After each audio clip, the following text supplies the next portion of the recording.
Hi guys, today I'm going to read you one chapter from Charlotte's Web. This is a great book if you've never read it. Charlotte's Web by E.B. White.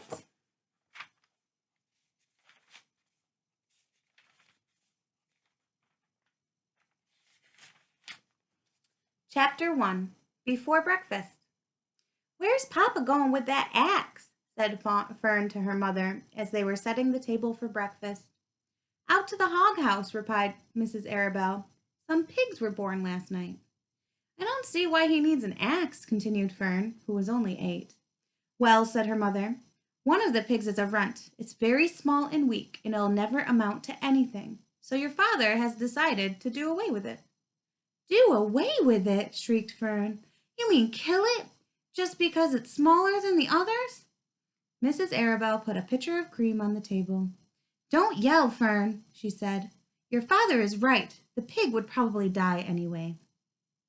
Fern pushed a chair out of the way and ran outdoors. The grass was wet and the earth smelled of springtime.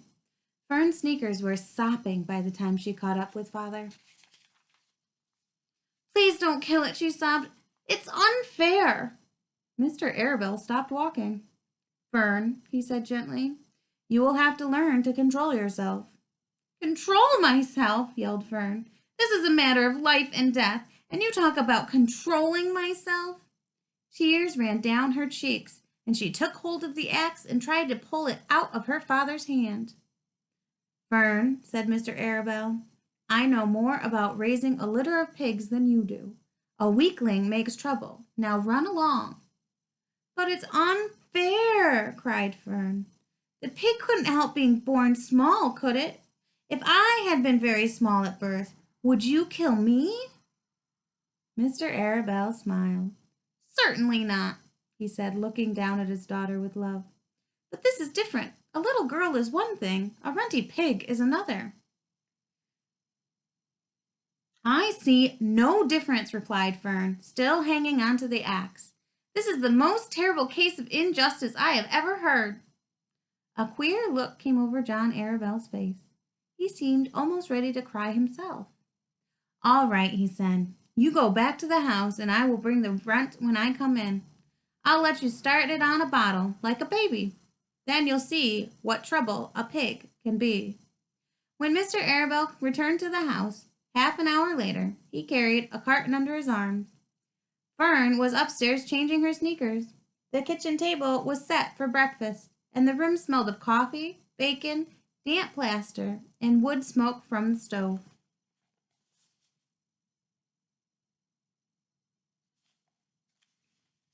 "Put it on her chair," said Mrs. Arabelle. Mr. Arabelle set the carton down on Fern's place. Then he walked to the sink and washed his hands and dried them on the roller towel. Fern came slowly down the stairs. Her eyes were red from crying. As she approached her chair, the carton wobbled, and there was a scratching noise. Fern looked at her father. Then she lifted the lid of the carton. There, inside, looking up at her, was a new-born pig. It was a white one. The morning light shone through its ears, turning them pink. "He's yours," said Mr. Arabelle, "saved from an untimely death. And may the good Lord forgive me for this foolishness." Fern couldn't take her eyes off that tiny pig. "Oh," she whispered, "oh, look at him. He's absolutely perfect." She closed the carton carefully. First she kissed her father, then she kissed her mother. Then she opened the lid again, lifted the pig out, and held it against her cheek. At this moment her brother Avery came into the room. Avery was 10. He was heavily armed, an air rifle in one hand and a wooden dagger in the other. "What's that?" he demanded. "What's Fern got?" "She's got a guest for breakfast," said Mrs. Arabelle. "Wash your hands and face, Avery." "Let's see it," said Avery, setting his gun down. "You call that miserable thing a pig? That's a fine specimen of a pig. It's no bigger than a white rat." "Wash up and eat your breakfast, Avery," said his mother. "The school bus will be along in a half hour." "Can I have a pig too, Pop?" asked Avery. "No, I only distribute pigs to early risers," said Mr. Arabelle. Fern was up at daylight, trying to rid the world of injustice. As a result, she now has a pig. A small one, to be sure, but nevertheless, a pig. It just shows what can happen if a person gets out of bed promptly. Let's eat.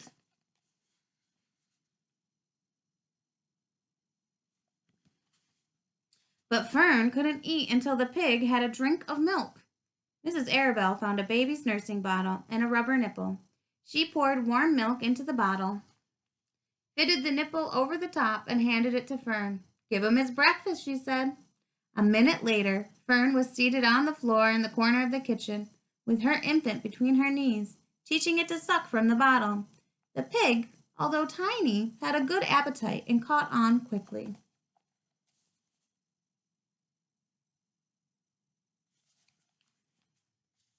The school bus honked from the road. "Run!" commanded Mrs. Arabelle, taking the pig from Fern and slipping a doughnut into her hand.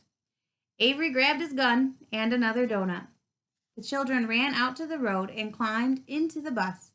Fern took no notice of the others on the bus. She just sat and stared out the window, thinking what a blissful world it was and how lucky she was to have entire charge of a pig.